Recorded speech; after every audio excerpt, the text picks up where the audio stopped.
गीता अध्याय 4 श्लोक 3।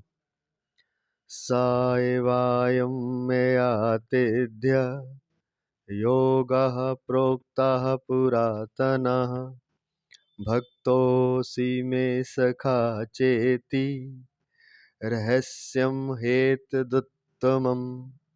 तू मेरा भक्त और प्रिय सखा है, इसलिए वही यह पुरातन योग आज मैंने तुझसे कहा है, क्योंकि यह बड़ा उत्तम रहस्य है। व्याख्या करने जा रहे हैं। प्रातः स्मरणीय, प्रातः वर्णीय, वंदनीय, परम श्रद्धेय भगवत तत्व प्राप्त महापुरुष महाराज श्री स्वामी राम सुखदास जी महाराज, उनके ग्रंथ साधक संजीवनी से, उनकी करुणा में अनुमति और आशीर्वाद से, ताकि वे हमारे ही मुख से उनकी वाणी मुखरित हो। भक्तोसी में सखा चेती। अर्जुन भगवान को अपना प्रिय सखा पहले से ही मानते थे। गीता 11वें अध्याय का 41वां 42वां श्लोक पर भक्त अभी गीता दूसरे अध्याय के 7वें श्लोक में हुए हैं। तो सखा तो भगवान पहले थे, लेकिन शिष्य कब हुए, भक्त कब हुए? गीता के दूसरे अध्याय के 7वें श्लोक में। कौन सा श्लोक? शिष्यस्ते हम शादी माम त्वाम प्रपन्नम कार्पण्य दोषोपहत स्वभाव पृच्छामि त्वाम धर्म सम्मूढ़ चेता यश्रेयस्या निश्चितम ब्रूहि तन्मे शिष्यस्ते हम शादी माम त्वाम प्रपन्नम। मैं आपका शिष्य हूँ, अर्थात मैं आपका भक्त हूँ। आप मुझे बताइए कि क्या करना है। ये हम कर चुके हैं दूसरे अध्याय के 7वें श्लोक में। अर्थात अर्जुन सखा भक्त तो पुराने हैं, पर दास्य भक्त नए हैं। आदेश या उपदेश दास अथवा शिष्य को ही दिया जाता है, सखा को नहीं।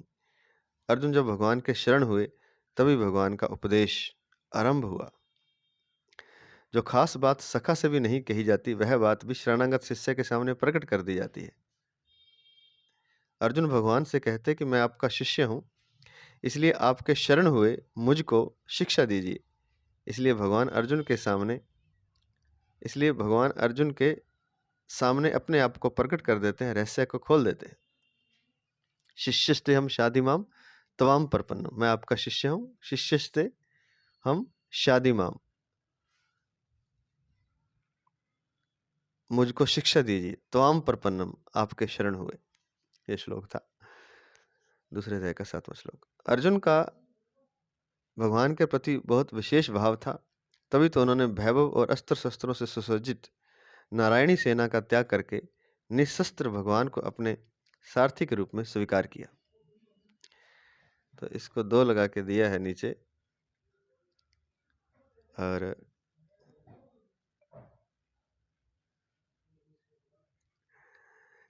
एव मुक्तस्तु कृष्णेन कुंतीपुत्रो धनंजयः युद्धमानं संग्रामे वर्यामास केशवम। महाभारत उद्योग पर्व 7:21 में दिया है। अर्थात अर्जुन ने भगवान का ही वर्णन किया संग्राम में, युद्ध की सेना का नहीं, जो भगवान की नारायणी सेना थी। तो और कल की थोड़ी सी बात इसमें रह गई।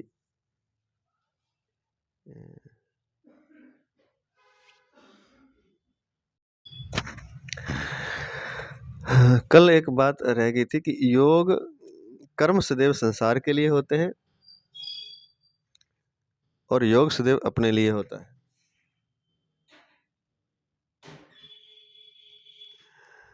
योग के लिए कर्म करना नहीं होता, वह तो स्वतः सिद्ध है। ये कर्म योग की बात थी, तो उसका 1 लगा के दिया है कि योग के लिए कर्म करना नहीं होता, वह तो स्वतः सिद्ध है। कर्म सदैव संसार के लिए, योग सदैव अपने लिए होता है। तो इसका 1 लगा के दिया है। लोक हितार्थ अपने कर्तव्य अर्थात स्वधर्म का पालन करने से योग सिद्ध होता है। अतः यह करना भी वास्तव में न करने के लिए अर्थात करना समाप्त करने के लिए ही है। लोक हितार्थ जो करना है वो करने के लिए नहीं, दूसरों वो आपका जो करना है उसको समाप्त करने के लिए है। आरु रुक्षोर मुनेर योगम आरुरुक्षोर मुनेर योगम कर्म कारण मुच्यते। गीता छठे अध्याय का 3रा श्लोक। करने का वेग निकालने के लिए ही केवल सेवा भाव से कर्तव्य कर्म करने चाहिए। करने का एक वेग है, अंदर भीतर कुछ करना चाहता है इंसान, जीव, तो वो करना अपने लिए करेगा तो बन जाएगा। इसलिए वो जो वेग है उसको भी निकालना जरूरी है, और अपने लिए करेगा तो बन जाएगा। इसलिए जो कर्म करें वो दूसरे के लिए करें तो वेग भी निकल जाएगा, और अपने लिए नहीं होगा तो जो बंधन बनेगा वो भी नहीं होगा। तो इसलिए कर्तव्य कर्म करेंगे, जो कोई कर्तव्य कर्म तभी करेगा जब अपने लिए नहीं करेगा। अपने लिए करेगा तो फिर तो वो सकाम कर्म करेगा। तो करने का वेग निकालने के लिए ही केवल सेवा भाव से कर्तव्य कर्म करने चाहिए। सेवा भाव से, सकाम भाव से अर्थात अपने लिए कर्म करने से करने का वेग बढ़ता है, उल्टा और वेग बढ़ जाएगा, क्योंकि जितनी चीजें मिलती जाएंगी उतना वो अपने लिए और करने लगेगा। और दूसरों के लिए कर्म करने से करने का वेग समाप्त होता है। तात्पर्य यह है कि दूसरों के लिए करने से ही करना समाप्त होता है, और अपने लिए करने से करना शेष रहता है। करना समाप्त होने पर स्वतः सिद्ध योग का अनुभव हो जाता है। बहुत ही शानदार बात है। ये कल वाली है, लास्ट के 3रे पहरे में है, उसका 1 लगा के नीचे दिया था, कल ध्यान नहीं रहा, अंडरलाइन करके दिया हुआ है। तो ये सार है। सार ये है कि मनुष्य का चित्त जो है वैसे तो अशांत है ही है अपनी कामनाओं से। तो बहुत ही शानदार बात है, थोड़ा सा इसको समझ लेते हैं। कामनाओं से अशांत है, कुछ वो पाना चाहता है, तो पहले तो वो कामना छोड़ दे, फिर भी उसके अंदर वेग रह जाता है, करने का वेग, कुछ करना फिर भी वो चाहता है, फिर लोगों के लिए करना चाहता है, तब भी मन, क्योंकि करने का वेग भीतर है तो भी मन अशांत रहेगा। तो करने के वेग को दूसरों के लिए कर्म करके समाप्त कर दिया जाए।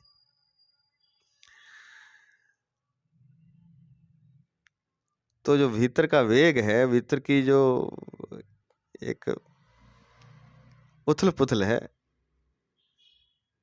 या भीतर की एक जो शक्ति है जो अशांत रहती है, जो परमात्मा से मिलने नहीं देती, जो विचारों का एक प्रवाह है, करने का एक प्रवाह है, फल में, कर्म में, आसक्ति आदि, वो शांत नहीं होती। तो वो बीच में फिर परमात्मा से, वो जब तक शांत नहीं होता तब तक परमात्मा तो अंदर ही है, लेकिन उससे उसका मिलन नहीं होता। वो कैसे होगा?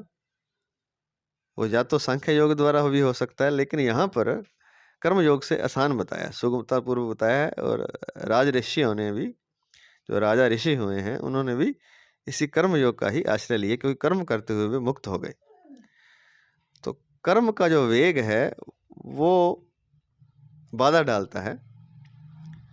तो पहले तो अपने लिए कर्म नहीं करेंगे तो कामना समाप्त हो जाएगी, लेकिन कर्मों का वेग रह जाएगा। तो वेग जो है उसको समाप्त करने के लिए परहितार्थ कर्तव्य कर्म करने हैं।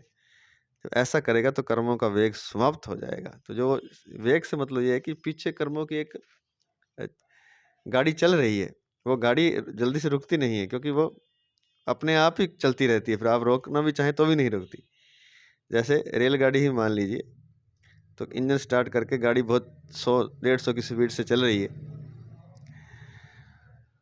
तो उसमें एक वेग पैदा हो गया वो कर्मों का, उसको ऐसे समझ। अब उसको आप ब्रेक भी लगाएंगे तो वो अचानक ब्रेक लगा देंगे तो वो तो और भी नुकसान हो जाएगा, पटरी से उतर जाएगी, मर जाएंगे सभी, गाड़ी टूट फूट जाएगी। तो उसको क्या है कि वो वेग, अब उसको बंद भी कर दें तो भी वो बहुत दूर तक चलती रहेगी, क्योंकि पीछे से एक उसका वेग बना हुआ है। तो उस वेग को कैसे समाप्त करना है कि उसको, जैसे वो करते ही हैं कि पहले ही उसको बंद कर देते हैं, धीरे धीरे ब्रेक लगाना शुरू करते हैं, तो वो स्टेशन पर आकर फिर रुक जाती है। अचानक रोकना चाहे तो नहीं रुकेगी। तो जैसे उसमें धीरे धीरे ब्रेक लगा के उसके वेग को समाप्त करते हैं, अचानक नहीं कर सकते, ऐसे ही जो कर्मों का वेग है, आपने कर्म बंद भी कर दिए अभी करने, तो भी पीछे का वेग आपके भीतर रहता है। बाहर से तो नहीं कर रहे कर्म आप, लेकिन अंदर आपके मन में कर्मों को करने का वेग पहले से ही है, वो आपको आंदोलित किए रहता है, वो आपको शांत नहीं होने देता। तो वो बाहर से कर्म तो बंद कर दिया आपने, लेकिन वेग रहेगा। तो इसके लिए क्या किया जाता है कि बाहर से कर्म करें, लेकिन अपने लिए ना करें। अपने लिए करेंगे तो बंधेंगे, लेकिन दूसरे के लिए करेंगे तो बंधेंगे नहीं, और कर्मों का वेग भी समाप्त हो जाएगा। और जब वेग समाप्त हो जाएगा, चित्त से सारी उथल-पुथल चित्त की निकल जाएगी। तो परमात्मा तो मिला ही हुआ है, परमात्मा वहीं है, हमारा उससे मिलन नहीं हो रहा। कहते नहीं आज मेरा मन नहीं लग रहा। मन क्यों नहीं लग रहा? क्योंकि मन में बहुत उथल-पुथल हो गई। मन शांत नहीं है, मन एकाग्र नहीं है। तो वो तो बहुत उथली बात है, लेकिन जब परमात्मा से कोई जुड़ना चाहता है तो कर्मों के वेग को और कामनाओं को वेग को समाप्त करना होगा, और ये दोनों परहितार्थ कर्म करने से समाप्त हो जाते हैं। ये बात थी। और दूसरी बात जो चल रही थी वो ये तो कल की बात रहेगी। अब आज के अध्याय की जो बात थी कि अर्जुन का भगवान के प्रति बहुत विशेष भाव था, तभी उन्होंने नारायणी सेना को त्याग करके भगवान को अपने सारथी रूप में स्वीकार किया। और दूसरी बात महाराज जी ने लिखी कि सखा तो पहले ही है, भाई भी हैं, सखा भी हैं, लेकिन 7वें अध्याय में जब कहा कि मैं आपका शिष्य हूँ, क्योंकि शिष्य बनने पर ही जो रहस्य हैं अध्यात्म के वो तो शिष्य को ही दिए जाते हैं, सखा आदि को नहीं दिए। सखा को संसार की चीज दे सकते हैं आप, लेकिन जो रहस्य है वो शिष्य के सामने ही प्रकट किए जाते हैं, या दास के सामने, जो बिल्कुल खत्म हो गया, समाप्त हो गया। खत्म मतलब उसने अपने आप को सरेंडर कर दिया। जब तक आपने सरेंडर नहीं किया, आपके मन में कोई बात है, तब आपको कोई रहस्य भी बता दिया जाए तो आप उसका दुरुपयोग कर लेंगे। तो जब आप बिल्कुल खाली हो जाएंगे तभी आपको भगवान या कोई भी गुरु रहस्य बताते हैं। तो या खाली होने की तमन्ना भी हो कि मैं अपने मन की नहीं करूँगा, मैं जैसे गुरु या मेरा भगवान कहेगा वैसे करूँगा। तो जब ये बात आती है तभी उसको कोई रहस्य की बात बताई जा सकती है, तभी उसको कोई ज्ञान दिया जा सकता है। क्योंकि जब तक ऐसा नहीं कहेगा कि मैं अपने हिसाब से नहीं, आपके हिसाब से करूँगा, जब तक ये नहीं कहता तब तक उसे ज्ञान नहीं दिया जा सकता, क्योंकि वो पता नहीं उस चीज़ का कैसे उपयोग करे। और मन अगर उसका अभी चंचल है, मन उसका अभी शांत नहीं है, शिष्य का, जो शिष्य बनना चाहता है, तो पता है, तो मन अगर शांत नहीं है शिष्य का, मन अगर उसका कुछ करना चाहता है, उसके अपने विचार हैं, अपनी कुछ सोच है, तो वो उस अध्यात्म रहस्य का सही से उपयोग नहीं कर पाएगा, और हो सकता है गलत उपयोग भी कर ले। पहली बात तो उसे दिया ही नहीं जा सकता, इसलिए ये लिखी है बात यहाँ पर, जो बात सखा से भी नहीं कही जाती वही बात शरणागत शिष्य के सामने प्रकट कर दिया जाता। शिष्य कौन है? शरणागत। शरण का मतलब क्या होता है कि मैं अब अपनी बुद्धि को आपके चरणों में, अपना तन मन धन, धन तो बहुत भारी चीज है, धन अर्पण करना ही बहुत आसान है, तन अर्पण करना भी बहुत आसान है, लेकिन मन अर्पण करना बड़ा मुश्किल है। जब भी कहा जाता है तन मन धन, और विशेषकर मन भी हो जाए तो बाकी समझो हो गया। मन शरणागत कैसे होता है कि मैं अपनी मर्जी से नहीं चलूंगा, मैं मरूं चाहे जीऊं चाहे कुछ भी हो, लेकिन मैं चलूंगा आपकी मर्जी से, आप जैसा कहेंगे वैसा चलेंगे। तो ये होता है शरणागत शिष्य। और ऐसा नहीं होता तभी सारे झगड़े इसी बात के हैं कि दूसरा दूसरे की बात नहीं मान रहा, एक दूसरे की बात नहीं मान रहे। शरणागत कोई होना नहीं चाहता तो कोई भी रिश्ता नहीं निभ सकता। इसलिए शास्त्रों में, भारत में, सनातन परंपरा में नियम था कि बड़े की बात छोटे को माननी है, पिता की पुत्र को माननी है, और पुत्र का पिता को ध्यान रखना है, और गुरु की बात को शिष्य ने मानना है, बड़े भाई की बात छोटे ने माननी है, छोटे। तो ये सिस्टम था एक, भाभी है और है, सब एक नियम बना था किसको किसकी आज्ञा में रहना है। अपनी मर्जी से तो फिर नहीं चल सकता। अब तो मतलब थोड़ी अपनी मर्जी चल भी सकती है, लेकिन रिश्तों में खासकर, लेकिन अब तो कोई बिल्कुल ही अपनी मर्जी करेगा तो फिर कोई रिश्ता नहीं रह सकता। कैसे रहेगा? क्योंकि बात ही नहीं सुनेगा कोई एक दूसरे, चाहे मित्र है चाहे सखा है, कोई भी हो। तो वही बात है कि शरणागत शिष्य को ही रहस्य भगवान प्रकट करते हैं। और पहले भगवान अर्जुन भगवान के सखा हैं, मित्र हैं, भाई भी हैं, लेकिन शिष्य जो बने हैं, भक्त जो बने, वो दूसरे अध्याय के 7वें श्लोक से बने, और तभी भगवान ने उन्हें रहस्य की बात प्रकट करनी शुरू की। साधारण लोग भगवान की दी हुई वस्तुओं को तो अपनी मानते हैं जो अपनी है ही नहीं, पर भगवान को अपना नहीं मानते जो वास्तव में अपने हैं।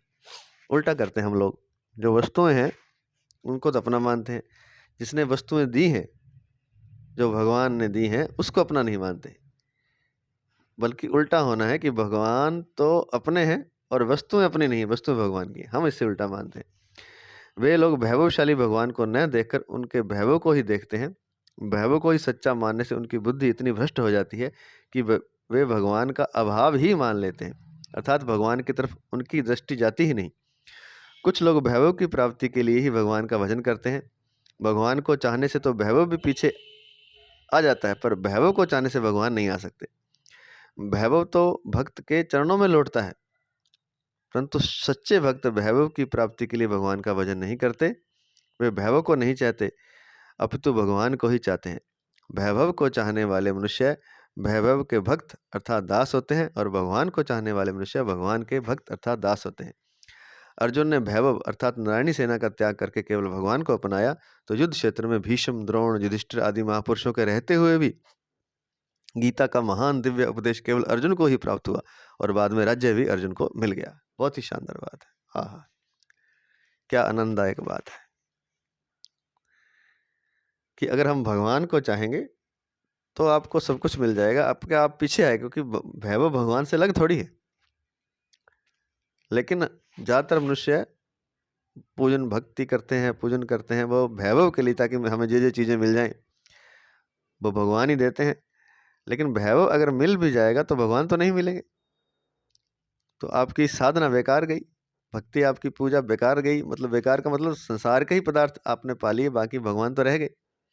लेकिन जो भगवान को चाहेगा, भगवान तो उसे मिलेंगे ही मिलेंगे, और उसके पीछे पीछे वैभव भी आ जाएगा। बल्कि यहाँ लिखा कि वो वैभव तो भक्त के चरणों में लौटता है। वाह! परंतु सच्चे भक्त वैभव की प्राप्ति के लिए भगवान का भजन नहीं करते, वे तो वैभव को नहीं चाहते। जैसे अर्जुन और दुर्योधन का उदाहरण स्पष्ट है। अर्जुन ने वैभव को नहीं चाहा, बहुत बड़े वैभव को लात मार दी कह सकते हैं, और भगवान के चरणों में नतमस्तक हो गए कि आप ही हमें चाहिए, हमें तो भगवान चाहिए, हमें क्या करना बाकी चीज़ों का। और दुर्योधन ने अपनी समझदारी अपनाई, जैसे हम सब लोग अपनी समझदारी अपनाते हैं कि मुझे तो सेना चाहिए, नारायणी सेना, अर्थात वैभव ही चाहिए। भगवान अकेले का मैं क्या करूँगा? ये ना युद्ध में काम आएगा, ना खाने के काम आएगा, ना पीने के काम आएगा।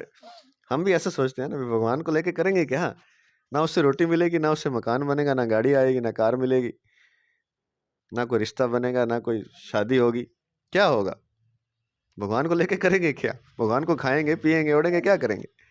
ये भ्रम हमारा जो है, यही हमें डुबो देता है, जैसे दुर्योधन को डुबो दिया। भगवान को चाहेंगे तो सब कुछ आपको मिल जाएगा, लेकिन मिलने की इच्छा से नहीं चाहेंगे, बस भगवान को चाहना है। अगर ये चाहना रख ली कि भगवान आएंगे तो वैभव भी आ जाएगा, तो फिर गड़बड़ हो जाएगी। बस भगवान को ही चाहना है, भगवान को चाहते ही सब कुछ हो जाएगा। सारा वैभव, सारे शत्रु आपके समाप्त हो जाएंगे, जैसे अर्जुन के हो गए। और जो मुख्य उपदेश है, जो रहस्य की बात है, वो भी केवल आपको ही बताई जाएगी अगर आपने भगवान को चाहा, वैभव को नहीं चाहा। जैसे युद्ध क्षेत्र में भीष्म भी भगवान के भक्त हैं, द्रोण भी हैं, युधिष्ठिर भी हैं, आदि महापुरुषों का रहते हुए भी संदेश केवल अर्जुन को दिया गया। क्यों? क्योंकि अर्जुन शिष्य हो गया, भक्त हो गया, शरणागत हो गया, और केवल भगवान के शरण हो गया, और भगवान को ही मांगा उसने। तो भगवान को मांगा तो भगवान ने सब कुछ दे दिया, अंत में राज्य भी मिल गया, शत्रु भी खत्म हो गए। बहुत ही शानदार बात है। मेरे तो गिरधर गोपाल दूसरों ना कोई, जाके सिर मोर मुकुट मेरो पति सोई। भक्तों ने ऐसा ही कहा है, भक्त भगवान को ही चाहते हैं। मेरा तो कोई नहीं है, मेरे तो गिरधर गोपाल, दूसरों ना कोई, दूसरों ना कोई। बस ये एक सूत्र है, शरणागत होकर के भगवान का ही हो जाना। भगवान ही मेरे हैं, बस और कुछ नहीं है मेरा। हम उल्टा करते हैं, हम भगवान के वैभव को तो अपना मानते हैं, वस्तुओं को, पदार्थों को, रिश्तों को, नातों को, जमीन को, धन को, जायदाद को, लेकिन भगवान को अपना नहीं मानते। और इसलिए कुछ भी कर लेते हैं हम, फिर भी दुख मिटता नहीं है, क्लेश मिटता नहीं है, झगड़ा मिटता नहीं है। बहुत शानदार बात है। सा एवायम मया तेद्य योगः प्रोक्तः पुरातनः। इस पद का अर्थ है, इन पदों का यह तात्पर्य नहीं है कि मैंने कर्म योग को पूर्णतः कह दिया है, परंतु यह तात्पर्य है कि जो कुछ कहा है वह पूर्ण है। आगे भगवान के जन्म के विषय में अर्जुन द्वारा किए गए प्रश्न का उत्तर देकर भगवान ने पुनः उसी कर्मयोग का वर्णन आरंभ किया है। भगवान कहते हैं कि सृष्टि की आदि में मैंने सूर्य के प्रति जो कर्मयोग कहा था, वही आज मैंने तुमसे कहा है। बहुत समय बीत जाने पर वह योग अप्रकट हो गया था, और मैं भी अप्रकट ही था। अब मैं भी अवतार लेकर प्रकट हुआ हूँ, और योग को भी पुनः प्रकट किया है।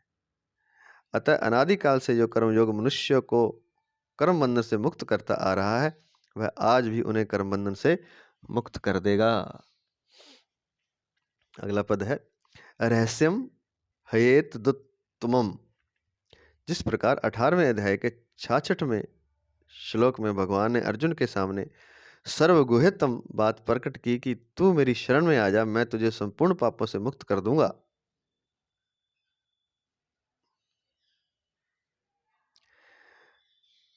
कौन से श्लोक में? सर्वगुह्यतम बात है, ये बहुत ही गुह्य अर्थात रहस्यों का भी रहस्य है। क्या रहस्य है? ऊपर वाली बात से ही मेल खाती बात है। रहस्यम हेत द्युत्तमम, ये पद जो आया है यहाँ, यह बड़ा उत्तम रहस्य है।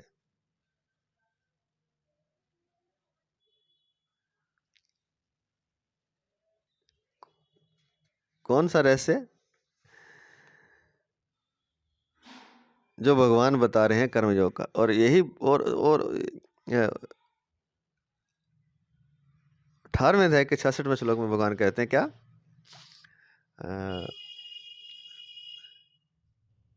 सर्वधर्मयान परित्यज्य मामेकम शरणं व्रज अहम त्वां सर्व पापेभ्यो मोक्षयिष्यामि मा शुचा। तू मेरी शरण में आ जा, मैं तुझे पूर्ण पापों से मुक्त कर दूंगा। यह क्या है? यह ये तो रहस्यों का भी रहस्य है। रहस्य की बात भगवान ने बता दी कि तू मेरी शरण में आ जा, मैं तुझे संपूर्ण पापों से मुक्त कर दूं। उसी प्रकार यह उत्तम रहस्य प्रकट करते हैं कि मैंने ही सृष्टि के आदि में सूर्य को उपदेश दिया था और वही मैं आज तुझे उपदेश दे रहा हूं। ये लास्ट श्लोक तो नहीं है, लेकिन ये लास्ट ही माना जाता है। ये 66वां श्लोक 18वें अध्याय का लास्ट, इसलिए कि इसके बाद भगवान ने कुछ बोला नहीं। जो बोला है इसी के बारे में बोला है कि उपदेश कुछ नहीं दिया फिर बाद में। बस ये है कि ये श्लोक जो है, ये सार जो है, किसको बताना चाहिए किसको नहीं बताना चाहिए। भगवान अर्जुन से मानो यह कहते हैं कि तेरा सारथी बनकर मैंने आज्ञा का पालन करने वाला होकर भी मैं आज तुझे वही उपदेश दे रहा हूँ जो उपदेश मैंने सृष्टि के आदि में सूर्य को दिया था। मैं साक्षात वही हूँ और अभी अवतार लेकर गुप्त रीति से प्रकट हुआ हूँ। यह बहुत रहस्य की बात है। इस रहस्य को आज मैं तेरे सामने प्रकट कर रहा हूँ क्योंकि तू मेरा भक्त और प्रिय सखा है। सारथी बनकर तेरी आज्ञा का पालन करने वाला होकर भी मैं आज तुझे वही उपदेश दे रहा हूँ जो सृष्टि के आदि में मैंने सूर्य को दिया था। मैं साक्षात वही हूँ, साक्षात नारायण जिसने सूर्य को उपदेश दिया था और अभी अवतार लेकर गुप्त रीति से मैं कृष्ण बनकर प्रकट हुआ हूँ। ये कह सकते हैं। ये किसी को पता नहीं है। ये बहुत कम लोगों को, महाभारत के समय में भीष्म पितामह के अलावा बहुत कम लोगों को पता थी ये बात। यह बहुत रहस्य की बात है। इस रहस्य को आज मैं तेरे सामने प्रकट कर रहा हूँ। एक तो रहस्य ये है कि मैं भगवान हूँ, और दूसरा रहस्य है कि ये कि कर्म योग से मुक्ति कैसे होती है। वो दोनों रहस्य मैं तेरे सामने प्रकट रहा हूँ। क्यों? क्योंकि तू मेरा भक्त है और प्रिय सखा है। जो प्रिय होता है, अपना जो प्रेमी होता है, उसी को दिल की बात बताई जाती है। और अगर वो भक्त भी हो, सखा भी हो और प्रिय भी हो और भक्त भी हो, फिर तो कहना ही क्या, उसके सामने फिर क्या छुपाना। इसलिए भगवान ने कुछ छुपाया नहीं, सारे राज खोल दिए। यहाँ तक कि भगवान ने अपना विराट रूप भी अर्जुन को दिखा दिया था। आगे के श्लोकों में आएगा 10वें 11वें अध्याय में है। साधारण मनुष्य की तो बात ही क्या है। साधक की दृष्टि भी उपदेश की ओर अधिक एवं उपदेष्टा की ओर कम जाती है। साधारण मनुष्य की तो बात ही क्या, साधक की दृष्टि भी उपदेश की ओर अधिक एवं उपदेष्टा की ओर कम जाती है। इस प्रसंग को पढ़ने सुनने पर उपदिष्ट अर्थात योग पर तो दृष्टि जाती है, पर उपदेष्टा भगवान श्री कृष्ण ही आदि नारायण है, इस पर प्राय दृष्टि नहीं जाती। जो बात साधारणतः पकड़ में नहीं आती वह रहस्य की बात होती है। भगवान यहाँ रहस्यम पद से अपना परिचय देते हैं, जिसका तात्पर्य है कि साधक की दृष्टि सर्वथा भगवान की ओर ही रहनी चाहिए। ये बहुत शानदार बात है। एक और लिखी है। पहले एक बार ये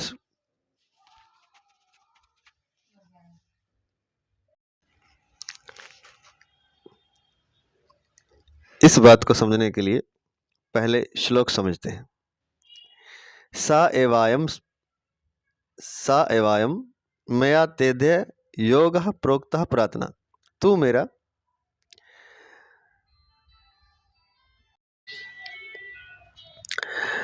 भक्तोसी में सखा, यहाँ से है, अर्थ आगे पीछे होते हैं ना इसके, क्योंकि शब्दों के हिसाब से फिर एक तारतम्य बनाना पड़ता है।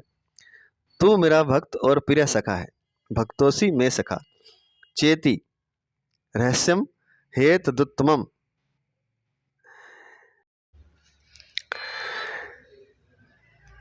एतत् उत्तमम रहस्यम चेति रहस्यम हेतदुत्तम हेतदुत्तमम। यह रहस्य बड़ा उत्तम है।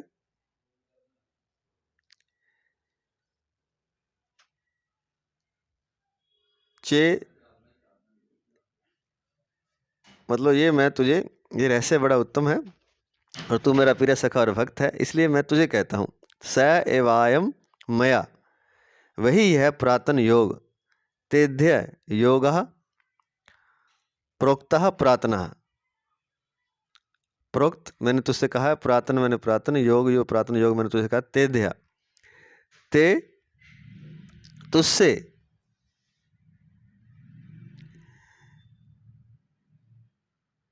आज तेध्य आज तुझसे मैंने कहा है। स एवायम मया, वही मैंने तुमसे कहा है। तो इसका अर्थ तो ज़्यादा डिटेल में नहीं जाएंगे। इसकी मुख्य बात यह है कि तू मेरा भक्त और प्रिय सखा है, इसलिए यही वह पुरातन योग मैंने आज तुझसे कहा है, क्योंकि यह बड़ा उत्तम रहस्य है। कौन सा? जो मैंने सूर्य को कहा था। और वो क्या बात है? वो बात ये है कि एक और बात है, ये महाराज जी बता रहे हैं कि जो उपदेश देता है, जब हम गीता भी पढ़ रहे हैं तो भी हम जो उपदेश है उसको हम उस पर ध्यान दे रहे हैं कि भगवान क्या कह रहे हैं, कैसे करना है, कैसे साधना करनी है, योग कर्म योग क्या है, कैसे उस पर चलना है।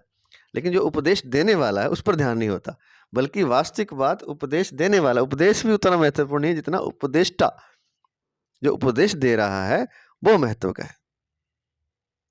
और ये बात साधारण मनुष्य को तो समझ में आएगी नहीं, साधक को भी समझ में नहीं आती। साधक भी है, वो भी उपदेश की तरफ ध्यान देता है और उपदेष्टा की ओर ध्यान नहीं जाता, जो उपदेश देने वाला है। अगर उपदेष्टा अर्थात भगवान की ओर ध्यान चला जाए तो फिर उपदेश भी उसके पीछे पीछे अपने आप सब कुछ हो जाएगा। एकमात्र भगवान से मन लग जाए, भगवान में ध्यान हो जाए, तो फिर जो उपदेश है वो भी उतना इम्पोर्टेंट, उससे कम इम्पोर्टेंट है, महत्वपूर्ण है। इस प्रसंग को पढ़ने सुनने पर महाराज जी कहते हैं, उपदिष्ट अर्थात योग पर तो दृष्टि जाती है, पर उपदेष्टा भगवान श्री कृष्ण ही आदि नारायण, इस पर प्राय दृष्टि नहीं जाती। जो बात साधारणतः पकड़ में नहीं आती उसी को तो रहस्य कहते हैं। रहस्य क्या कि जो हर बंदे के पकड़ में नहीं आता। भगवान यहाँ रहस्यम पद से, यह पद आया ना इसमें, इस श्लोक में, हाँ, भक्तोसी में सका चेती रहस्यम हेतुदुत्तमम। जो रहस्य है वो मैं तुमसे कहता हूँ। जो रहस्यम पद आया है, रहस्यम पद से अपना परिचय देते हैं, जिसका तात्पर्य है कि साधक की दृष्टि सर्वथा भगवान की ओर ही रहनी चाहिए।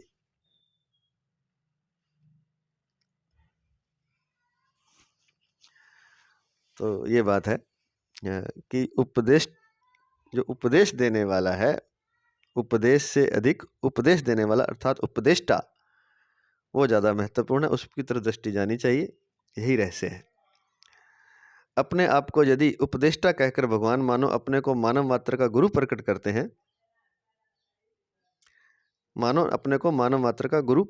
हैं, नाटक खेलते समय मनुष्य जनता के सामने अपने असली स्वरूप को प्रकट नहीं करता। नाटक खेलते समय मनुष्य जनता के सामने अपने असली स्वरूप को प्रकट नहीं करता, पर किसी आत्मीय जन के सामने अपने को प्रकट भी कर देता है।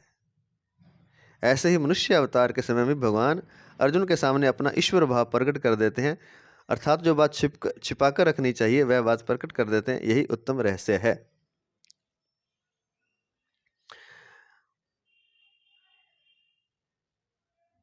कर्म योग को भी उत्तम रहस्य माना जा सकता है। जिन कर्मों से जीव बंधता है, कर्मणा बध्यते जंतु, सारे जंतु जो हैं, जीव जो हैं, ये सब जंतु हैं। मनुष्य भी जंतु है। जिसको हम जीव कहते हैं, ये जंतु है। ये कहाँ से बंधा हुआ है? ये भगवान के हाथों में इसकी डोर है, वो अदृश्य धागे। वो पहले तो भगवान भी तो अलग हैं, इससे मतलब धागे कर्म के हैं और कर्म के धागे भगवान के हाथ में, ऐसा कह सकते हैं। कर्मणा बध्यते जंतु, जंतु जो बंधे हुए हैं वो अपने कर्मों से बंधे हुए हैं। कर्मों से ही सुख दुख रोग आदि भोगना पड़ता है मनुष्य को। तो कर्म योग भी उत्तम रहस्य माना जा सकता है, क्योंकि रहस्य क्यों? क्योंकि जो धागे बंधे हुए हैं वो उसको खोलने का तरीका बता रहे हैं। जिन रस्सों से भगवान ने आपको बांध रखा है, रोग के द्वारा, धन संपत्ति मन द्वारा बहुत जगह से बांध रखा है। मनुष्य तो हिल ही नहीं सकता, जंतु है ये, जंतु। जैसे जैसे पशु को रस्सी से बांध देते हैं ना, खूंटे से, तो वहां से हिल नहीं सकता, थोड़ा बहुत हिलता है। ऐसे हम थोड़ा बहुत इधर उधर जा सकते हैं, वस्तु तो हम बंधे हुए हैं। जिसको बंधना पता चलेगा वही खोलने का प्रयास करेगा अपने आप को। तो कर्म योग को भी उत्तम रहस्य माना जा सकता है। जिन कर्मों से जीव बंधता है उन्हीं कर्मों से उसकी मुक्ति हो जाए, यह उत्तम रहस्य है। जिस चीज से बंधा वही रस्सी खोलने के काम आ जाए। जैसे जो जो कांटा गड़ा है उसी तरह का कांटा उसको निकालने के काम आ जाए, तो क्या ही बात हो। तो ये रहस्य क्या है कि जो कर्म योग रहस्य ये है कि जिन कर्मों से जीव बंधा है उन्हीं कर्मों से करते हुए उसकी मुक्ति हो जाए, तो इससे बड़ी और क्या हो, ये उत्तम रहस्य है। पदार्थों को अपना मानकर अपने लिए कर्म करने से बंधन होता है, और पदार्थों को अपना ना मानकर दूसरों का मानकर केवल दूसरों के हित के लिए निस्वार्थ भावपूर्वक सेवा करने से मुक्ति होती है। बस सीधी सी बात बहुत बार बता दी और बार बार बताएंगे जब तक, क्योंकि जितनी बार ये बताई जाए उतना ही समझ में आती चली जाएगी। पहली बार में शायद समझ में नहीं आती, इसलिए बार बार बता रहे हैं ये बात। हर श्लोक में बता रहे हैं लगभग कि पदार्थों को अपना मानकर अपने लिए कर्म करने से बंधन होता है, और पदार्थों को अपना ना मानकर दूसरों का मानकर दूसरों के हित के लिए निस्वार्थ भावपूर्वक हित भी करना है, और वहां से स्वार्थ भी कोई नहीं रखना। निस्वार्थ भावपूर्वक सेवा करने से मुक्ति होती है। अनुकूलता, प्रतिकूलता, धनवत्ता, निर्धनता, स्वास्थ्यता, स्वस्थता, रुग्णता आदि कैसी भी परिस्थिति क्यों ना हो, प्रत्येक परिस्थिति में इस कर्मयोग का पालन स्वतंत्रतापूर्वक हो सकता है। कर्मयोग में रहस्य की 3 बातें मुख्य हैं। एक, मेरा कुछ नहीं है, कारण कि मेरा स्वरूप सत्य अविनाशी है, और जो कुछ मिला है वह सब असत नाशवान है। फिर असत्य मेरा कैसे हो सकता है? अनित्य का नित्य के साथ संबंध कैसे हो सकता है? ये बता चुके हैं पहले भी। मेरा कुछ नहीं है, क्योंकि जो मैं हूँ वो तो अविनाशी है और सत्य है। जो मिला है वो नाशवान है और असत्य है। तो असत्य के साथ सत्य का संबंध कैसे हो सकता है? अनित्य के साथ नित्य का संबंध कैसे हो सकता है? ये हो ही नहीं सकता। इसलिए कोई चीज किसी की कभी होती नहीं है, चाहे वस्तु हो, व्यक्ति हो, पदार्थ हो, धन हो, जमीन, कभी नहीं होती। वो भ्रम से भले ही पालता रहता है और भ्रम से फिर दुखी भले ही होता है वो। नंबर 2, मेरे लिए कुछ नहीं चाहिए। पहला तो मेरा कुछ नहीं, क्योंकि मैं सत्य स्वरूप हूँ, और संसार के पदार्थ, व्यक्ति, वस्तु सारे नाशवान असत हैं। नंबर 2, मेरे लिए कुछ नहीं चाहिए। अब हम कहेंगे कि वस्तु तो नाशवान है, व्यक्ति तो नाशवान नहीं है। वस्तु, व्यक्ति तो उसमें भी सत्य है, लेकिन जिसको हम चाह रहे हैं वो सत्य को थोड़ी चाह रहे हैं। जिस व्यक्ति को हम चाह रहे हैं वो तो असत्य को ही चाह रहे हैं, जो बाहर का शरीर देख कर ही उसको चाह रहे हैं। सत्य को चाहेंगे तो फिर व्यक्ति भी सत्य से ही मिल जाएगा। अपने के सत्य, जो अपना सत्य है उसी में सब कुछ शामिल हो जाएगा, और हो भी जाता है। संपूर्ण ब्रह्मांड, संपूर्ण व्यक्ति उसे भगवान रूपी दिखाई देने लगते हैं, जब साधना के द्वारा उसे एक रूपता का अनुभव हो जाता है पूरे ब्रह्मांड से। तो नंबर 2, पहला तो यह कि मेरा कुछ नहीं। दूसरा है मेरे लिए कुछ नहीं चाहिए, कारण कि स्वरूप जो सत्य है उसमें कभी कमी है ही नहीं, वो अपने आप में पूर्ण है। उसमें कभी अपूर्ति या कमी होती ही नहीं। फिर किस वस्तु की कामना की जाए? वो अपने आप में पूर्ण है, संपूर्ण है। अनुत्पन्न अविनाशी तत्व के लिए उत्पन्न होने वाली नाशवान वस्तु कैसे काम में आ सकती है? जो अविनाशी तत्व, जो मेरी सत्ता है, वो अनुत्पन्न है, वो कहीं उत्पन्न नहीं होती, अविनाशी है। उस तत्व के लिए उत्पन्न होने वाली नाशवान वस्तु कैसे काम में आ सकती है? वो पहले भी बता चुके हैं, वो दोनों अलग चीजें हैं, उसकी जाति ही नहीं मिलती। तो नाशवान वस्तु उस के काम कैसे आ सकती है? और दूसरी बात, उसमें कामना है ही नहीं, क्योंकि वो अपने आप में पूर्ण है, वो सच्चित आनंद है। जो चेतना है, जो अपना स्वरूप है, वो जो सत्य स्वरूप है, वो अपने आप में पूर्ण है, उसमें कोई कमी ही नहीं है। जो चीज हम संसार से चाह रहे हैं उसमें पहले से ही उसका भंडार है। नंबर 3, अपने लिए कुछ नहीं करना है। इसमें पहला कारण यह है कि स्वयं चेतन परमात्मा का अंश है। जब, क्योंकि पहली 2 बातें हो जाएंगी, तीसरी अपने आप हो जाएगी। अपने लिए कुछ नहीं करना, क्यों नहीं करना? क्योंकि मेरे अंदर कुछ कामना नहीं और मेरा कुछ है ही नहीं। तो इसमें पहला कारण यह है कि अपने लिए कुछ नहीं करना। इसमें पहला कारण यह है कि स्वयं चेतन परमात्मा का अंश है, और कर्म जो है वो जड़ है। स्वयं नित्य निरंतर रहता है, पर कर्म का तथा उसके फल का आदि और अंत होता है।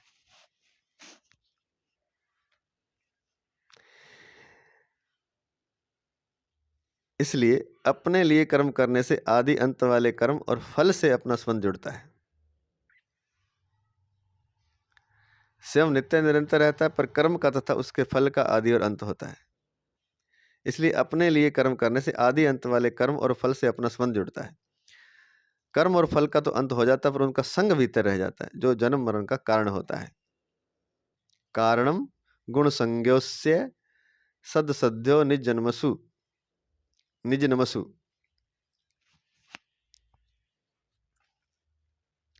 गीता 13वें अध्याय का 21वां श्लोक।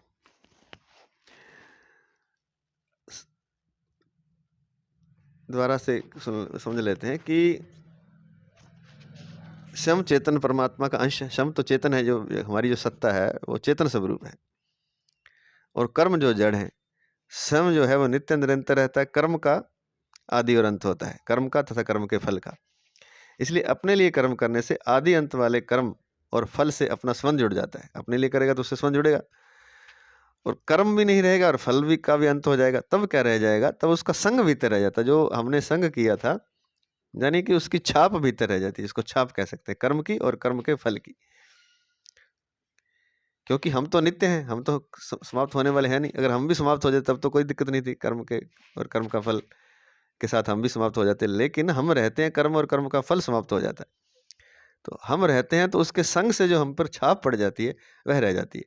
वो छाप जो भीतर है वही तो वो संस्कार पड़ जाता है, वो एक रंग चढ़ जाता है। वो जो भीतर रंग चढ़ गया, जो संग भीतर रह जाता है, वो जन्म मरण का कारण होता है। कारणम गुण संज्ञस्य सद सद्यो निजन्मसु। गीता 13वें अध्याय का 21वां श्लोक। अब इसको ऐसे समझ सकते हैं, किसी व्यक्ति के साथ हम रहे कुछ दिन, वो या तो हमसे दूर चला गया, किसी कारणवश विदेश चला गया, या फिर उसकी मृत्यु हो गई। अब व्यक्ति तो चला गया वो, लेकिन उसका संग हमारे भीतर रहेगा, हमारे हमारे भीतर उसकी यादें रहेगी, वो हमसे छूटती ही नहीं है। हम बार बार उसकी याद करते हैं। वो व्यक्ति आया गया, वो उसका कोई दोष नहीं लगा, लेकिन वो जो उसके संग जो हमने किया, और उस संग का जो हमने अपने भीतर एक उसके संग का रंग चढ़ गया, वो रंग नहीं उतर रहा। वो ये रंग ऐसा है कि वो कई जन्मों तक वो कारण बनता है, चाहे वो वस्तु का हो, चाहे व्यक्ति का हो, चाहे पदार्थ का हो, चाहे कर्म का हो, चाहे कर्मफल का हो। तो एक संग जो है, तो उस संग के कारण उसकी यादें जो हैं, जिसको हम यादें भी कह सकते हैं, वो यादें जो हैं भीतर रह जाती हैं, हमारी चेतना में वो छाप पड़ जाती है। हालांकि चेतना असंग है, लेकिन फिर भी उसकी छाप, झूठी छाप ही सही, झूठी छाप पड़ जाती है। वो छाप के कारण फिर वो क्या है, उसको फिर हम दोबारा चाहेंगे, वो दोबारा मिलेगा किसी जन्म में, कोई चीज़ है, लेकिन वो बंधन तो बंध गया ना। तो वो बंधन बड़ा दिक्कत करता है। वो फिर आगे फिर वो एक एक जगह रुकता नहीं है जाकर के। वो एक बार व्यक्ति मिला, फिर उसका संग पड़ा, और फिर उसकी यादें, और फिर उसका बंधन, और फिर दोबारा मिलेगा, फिर दोबारा कुछ नई चीज़ हो जाएगी, और भी वो संग कहते हैं कि और भी वो रंग तेज चढ़ जाएगा, और फिर तो वो ऐसा पक्का चढ़ जाएगा कि 84 लाख जोनियों में भटका देगा। ये खाली व्यक्ति, एक व्यक्ति का नहीं होता, क्योंकि पता नहीं कितने व्यक्तियों को हमने चाहा है। वो सबका रंग वो भीतर, और वो जब तक वो मिलेगा नहीं तब तक छूटेगा नहीं। वो मिलने के लिए पता नहीं कितने जन्म लेने पड़ेंगे, क्योंकि एक जन्म में तो सब कुछ हो नहीं सकता। और फिर दूसरा जन्म जब लेंगे, उस संग के कारण फिर और कुछ हो जाए, और रिश्ते नाते, और कर्म फल, और बंधन, और कर्म, और धन संपत्ति, जमीन से मोह माया और बंध जाएगा। तो इसलिए कहते हैं कि कारणम गुण संगस्य, एक ही कारण है जन्म मरण का, वो गुणों का जो संग हो जाता है। सद सद्यो निज जन्मसु, वही बार बार जन्म मरण का कारण होता है। गीता के 3रे अध्याय के 21वें श्लोक में दिया है। गीता के 13वें अध्याय के 21वें श्लोक में यह दिया है, कारणम गुण संगस्य सद सद्यो निज जन्मसु। दूसरा कारण यह है कि करने का दायित्व उसी पर आता है जो कर सकता है, अर्थात जिसमें करने की योग्यता हो, और जो कुछ पाना चाहता है उसी को तो करने का दायित्व आता है ना। जो कुछ पाना जाता है, जिसमें योग्यता है, जो कुछ कर सकते। निष्क्रिय, निर्विकार, अपरिवर्तनशील और पूर्ण होने के कारण चेतन स्वरूप शरीर के संबंध के बिना कुछ कर ही नहीं सकता। निष्क्रिय है, निर्विकार है, अपरिवर्तनशील है जो हमारी चेतना, और पूर्ण है होने के कारण चेतन स्वरूप शरीर के संबंध के बिना कुछ कर नहीं सकता। इसलिए यह विधान मानना पड़ेगा कि स्वरूप को अपने लिए कुछ नहीं करना है। करना जो किसको, शरीर को, क्योंकि शरीर के संबंध के बिना तो वो अपने आप में कुछ कर ही नहीं सकता ना। तो शरीर के संबंध से ही करता है, इसलिए उसको अपने लिए नहीं चाहिए, क्योंकि अपने लिए तो कुछ कर ही नहीं सकता। तो शरीर के संबंध से ही करता है और शरीर के लिए ही करता है। शरीर इंद्रिय मन बुद्धि के द्वारा करता है और इन्हीं के लिए ही करता है, इनके द्वारा इनके लिए करता है। शरीर इंद्रिय मन बुद्धि के द्वारा, पदार्थों वस्तु व्यक्तियों के द्वारा करता है और इन्हीं के लिए ही करता है। समझ में आई ये बात? तो इसलिए यह विधान मानना पड़ेगा कि स्वरूप को अपने लिए कुछ नहीं करना है, क्योंकि वो तो इनके लिए इनके द्वारा करता है। अब जैसे ये मेरा शरीर है, ये मन है, इंद्रिय है, बुद्धि है, वस्तु है, व्यक्ति है, पदार्थ है।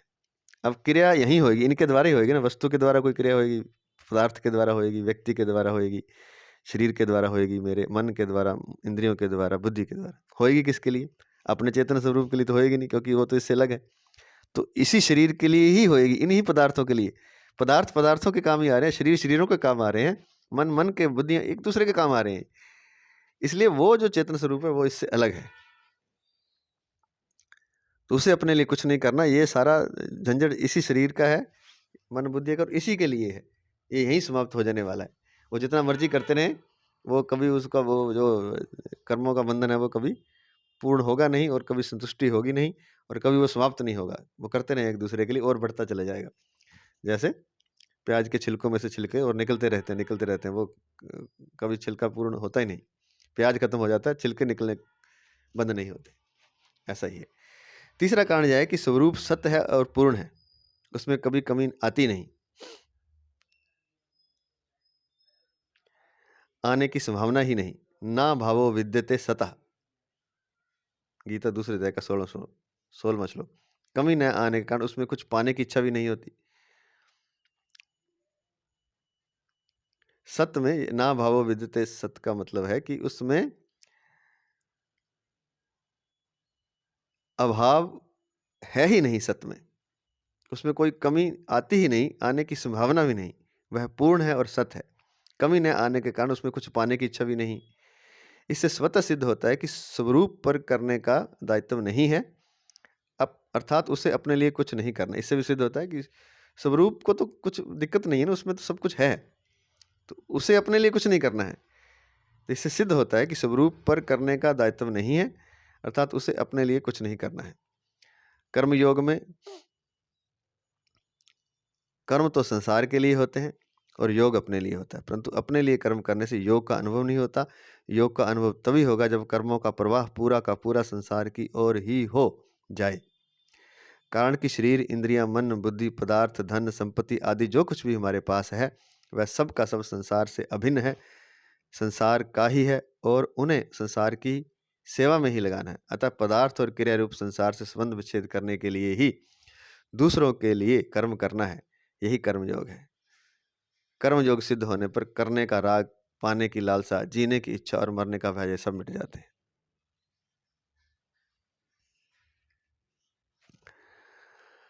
बहुत ही शानदार बात है। शरीर इंद्रियां मन बुद्धि पदार्थ धन संपत्ति आदि जो कुछ भी हमारे पास है वह सब का सब संसार से अभिन्न है, संसार का ही है, और उन्हें संसार की सेवा में ही लगाना है। अतः पदार्थ और क्रिया रूप संसार से संबंध विच्छेद करने के लिए दूसरों के लिए कर्म करना है। यही कर्मयोग है।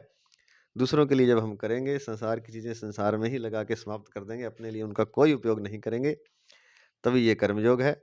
कर्मयोग सिद्ध होने पर करने का राग, पाने की लालसा, जीने की इच्छा, मरने का भय ये सब मिट जाते हैं। कर्मयोग सिद्ध होने पर क्या होगा? करने का राग, हम करने का भी राग नहीं रहता, बस था तो कर दिया, नहीं है तो कोई बात नहीं। पाने की लालसा, कुछ पाना है ही नहीं। जीने की इच्छा, जब कुछ पाना नहीं तो जीना किस लिए? जीना इसलिए होता है हम कुछ खाना चाहते हैं, पीना चाहते हैं, इस जीवन का सुख भोगना चाहते हैं। जब कुछ इच्छा ही नहीं तो जीने की इच्छा भी नहीं रहती। और मरने का भय, ये भी कुछ नहीं, वो यहाँ है वहीं शांत हो जाता है, वो अपने स्वरूप में स्थित हो जाता है। जैसे सूर्य के प्रकाश में लोग अनेक कर्म करते हैं, पर सूर्य का उन कर्मों से अपना कुछ भी संबंध नहीं होता। ऐसे ही स्वयं चेतन के प्रकाश में संपूर्ण कर्म होते हैं, पर स्वयं का उनसे कुछ भी संबंध नहीं होता, क्योंकि स्वयं चेतन तथा अपरिवर्तनशील है और कर्म जड़ तथा परिवर्तनशील है, परंतु जब स्वयं भूल से उन पदार्थों और कर्मों के साथ थोड़ा सा भी संबंध मान लेता है, अर्थात उन्हें अपने और अपने लिए मान लेता है, तो फिर वे कर्म अवश्य ही उसे बांध देते हैं। तो बंधन केवल अदृश्य है।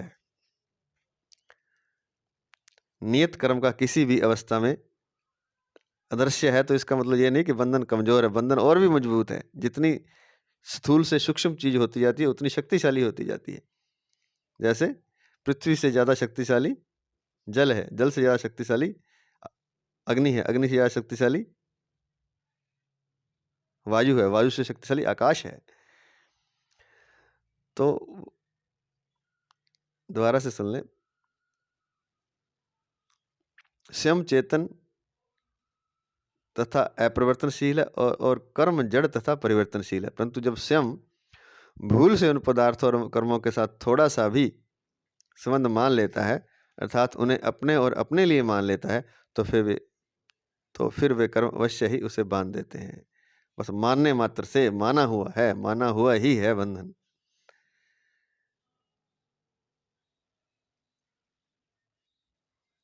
किसी नियत कर्म का किसी भी अवस्था में त्याग न करना तथा नियत समय पर कार्य के लिए तत्पर रहना भी सूर्य की अपनी विलक्षणता है। कर्मयोगी भी सूर्य की तरह अपने नियत कर्मों को नियत समय पर करने के लिए सदा तत्पर रहता है। अब ये भी एक खास बात है। हम क्या थोड़े आलसी होते हैं, चलो थोड़ा इधर कर लेंगे, थोड़ा काम को ऐसे कर लेंगे, आगे पीछे भी कर लेते हैं, लेकिन सूर्य कभी सही समय पर उगता है और सही समय पर अस्त होता है। नियत है उसका समय। अगर सूर्य अनियत हो जाए, समय पर ना करे, तो बड़ी दिक्कत हो जाएगी। सुबह 7 बजे उगना था, सूर्य ने 11 बजे उगे तो दिक्कत है फिर। और आज मान ली आज उगेंगे ही नहीं, सूर्य सोच ले, तो फिर भी दिक्कत है। सूर्य उगता है और बादल आ जाते हैं, तब भी कितनी दिक्कत आ जाती है ठंड के दिनों में। तो कहने का तात्पर्य है कि नियत कर्म का किसी भी अवस्था में त्याग ना करना। जो उसका कर्म है वो करना ही करना है, उसका त्याग करना ही नहीं है। नियत समय पर करना है, साथ में नियत कार्य तो करना ही, नियत समय पर करना है। नियत समय पर करने के लिए तत्पर रहना सूर्य की अपनी विलक्षणता है। और जब ये विलक्षणता कर्म योगी में आ जाएगी, सूर्य की तरह अपने नियत कर्मों को नियत समय पर करने के लिए सदा तत्पर रहता है, तभी वह कर्मयोग से स्वरूप में स्थित हो सकता है। कर्मयोग का ठीक ठीक पालन किया जाए तो यदि कर्मयोगी में ज्ञान के संस्कार हैं तो उसे ज्ञान की प्राप्ति, और यदि भक्ति के संस्कार हैं तो उसे भक्ति की प्राप्ति स्वतः हो जाती है। ये और बात एक लिखी है कि कर्मयोग से ही ज्ञान और भक्ति भी प्राप्त हो जाती है। कर्मयोग का ठीक ठीक पालन किया जाए तो यदि कर्मयोगी में ज्ञान के संस्कार हैं तो उसे ज्ञान की प्राप्ति हो जाएगी, और यदि भक्ति के संस्कार हैं तो उसे भक्ति की प्राप्ति स्वतः हो जाती है। कर्मयोग का पालन करने से अपना ही नहीं प्रत्युत संसार मात्र का भी परम हित होता है। दूसरे लोग देखें या ना देखें, समझें या ना समझें, माने या ना माने, अपने कर्तव्य का ठीक ठीक पालन करने से दूसरे लोगों को कर्तव्य पालन की प्रेरणा स्वतः मिलती है, और इस प्रकार सबकी सेवा भी हो जाती है। दूसरे देखें आपको, ना देखें, आपको समझें कि आप उत्तम कार्य करें, ना समझें, आपको माने चाहे ना माने, अगर आप अपने कर्तव्य का ठीक ठीक पालन करते हैं तो बिना देखे, बिना माने, बिना समझे भी उनको आंतरिक प्रेरणा, सूक्ष्म प्रेरणा मिल जाती है। दूसरे लोगों को कर्तव्य पालन की प्रेरणा स्वतः मिल जाती है। अगर नहीं मानते हैं तो मिलती है, नहीं मानेंगे तो भी मिल जाएगी, और इस प्रकार सबकी सेवा भी हो जाएगी और कर्म योग से आप मुक्त भी हो जाएंगे, अपने स्वरूप में स्थित हो जाएंगे।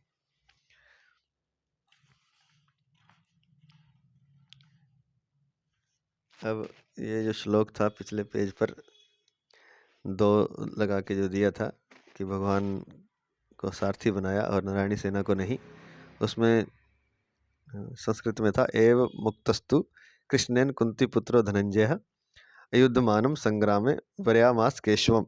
इसका हिंदी अर्थ दिया हुआ है अगले पेज पर। श्री कृष्ण के ऐसा कहने पर कुंती कुमार धनंजय ने संग्राम भूमि में अस्त्र शस्त्रों से सुसज्जित एक अक्षौणी नारायणी सेना को छोड़कर युद्ध न करने वाले निशस्त्र उन भगवान श्री कृष्ण को ही अपना सहायक चुना। तो ये बात होगी। अब मार्मिक बात पे चलते हैं। गीता में भगवान ने उपदेश के आरंभ में दूसरे अध्याय के 11वें श्लोक से 30वें श्लोक तक मनुष्य मात्र के अनुभव विवेक का वर्णन किया है। यह मनुष्य मात्र का ही अनुभव नहीं है, प्रत्युत जीव मात्र का भी अनुभव है। कारण कि मैं हूँ, ऐसा अपनी सत्ता होनेपन का अनुभव स्थावर जंगम सभी प्राणियों को है। पेड़ को भी है, जो स्थिर है, जंगम चलने वाले सभी को है। वृक्ष पर्वत आदि को भी इसका अनुभव है, पर वे इसे व्यक्त नहीं कर सकते। पशु पक्षियों में तो प्रत्यक्ष देखने में भी आता है। जैसे पशु पक्षी आपस में लड़ते हैं तो अपनी सत्ता को लेकर ही तो लड़ते हैं।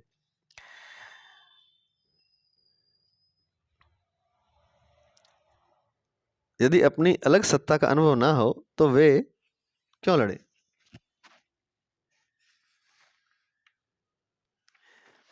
वे लड़े ही क्यों? मनुष्य को तो इसका प्रत्यक्ष अनुभव है ही। कहते हैं कि जब भगवान ने दूसरे अध्याय के 8वें श्लोक से अपना उपदेश देना शुरू किया आरंभ में, तो दूसरे अध्याय के 11वें श्लोक से 30वें श्लोक तक उन्होंने मनुष्य मात्र के विवेक का वर्णन किया है। विवेक क्या है? अपने होने का जो अनुभव। हम आंख भी बंद कर ले, हम अंधेरे में भी हो, कुछ नहीं दिख रहा, फिर भी अपने होने का अनुभव होता है। यही तो है हमारी सत्ता। ये केवल मनुष्य मात्र का जो विवेक है, ये मनुष्य मात्र का अनुभव नहीं, ये सब जीवों का अनुभव है। जड़ चेतन सबको अनुभव होता है। वृक्षों आदि को बता दिया, पशुओं को भी होता है, और मनुष्य को तो इसका प्रत्यक्ष अनुभव है ही। परंतु वह न तो अपने अनुभव की ओर दृष्टि डालता है और न उसका आदर ही करता है। लेकिन मनुष्य इतना नासमझ कह सकते हैं, नासमझ है कि जो उसका अनुभव है उसकी दृष्टि जाती ही नहीं, और न ही इस विवेक का, इस अपने अनुभव का आदर करता है। इस अनुभव को ही विवेक या निज ज्ञान कहते हैं। यह विवेक सब में स्वतः है और भगवत प्रद है। अब बहुत सी आसान बात बता दी कि आपको जो अपने होने को जो महसूस करना है विचारों को त्याग के, वही तो सत्ता है अपनी।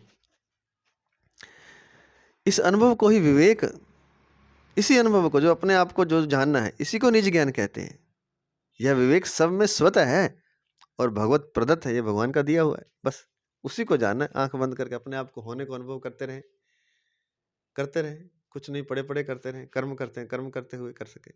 जब भी करें अपने होने का, जो मैं हूं, बस आंख बंद करके अपने आप को महसूस करना। कभी भी कर सकते हैं इसको, काम करते हुए, जब भी आप समय मिले तभी, सोते जागते, यात्रा करते। यही तो है वो सत्ता। और ये तो बाहर से अभी तो पूरा नहीं अनुभव हो रहा, लेकिन धीरे धीरे जैसे जैसे करते रहेंगे, फिर विचार आदि जो है, हमारी जो कामना है, वो सब कुछ जब अलग हो जाएगा, तब उस शांत सत्ता का अनुभव हो जाएगा। जब उस सत्ता में हम स्थित हो जाएंगे, वही असली अनुभव होगा। लेकिन शुरुआत इससे कर सकते हैं, और शुरुआत के लिए सबको भगवान ने ये क्षमता दे रखी है। भगवत प्रदत्त ये क्षमता सबके पास है, विवेक की, अपने आप को जानने की, अपने आप को महसूस करने की। इंद्रियां, मन और बुद्धि प्रकृति के अंश हैं, इसलिए इनसे होने वाला ज्ञान प्रकृतिजन्य है। शास्त्रों को पढ़ सुनकर इन इंद्रियों मन बुद्धि के द्वारा जो परमार्थिक ज्ञान होता है, वह ज्ञान भी एक प्रकार से प्रकृतिजन्य ही है। वो भी अपना नहीं है, वो भी अपने स्वरूप से अलग है। परमात्म तत्व इस प्रकृतिजन्य ज्ञान की अपेक्षा अत्यंत विलक्षण है। ये महाराज जी कह रहे हैं अत्यंत विलक्षण है, तो अत्यंत विलक्षण ही है वो। हम लोग समझ भी नहीं सकते उसको, हाँ, एक आभास कर सकते हैं। अतः परमात्म तत्व को निज ज्ञान, स्वयं से होने वाले ज्ञान से ही जाना जा सकता है। निज ज्ञान अर्थात विवेक को महत्व देने से मैं कौन हूँ, मेरा क्या है, जड़ और चेतन क्या है, आंख बंद करके सोचे मैं कौन हूँ, क्या मैं विचार हूँ, क्या मैं शरीर हूँ, सोचे, ऐसा करें। ये एक साधना है।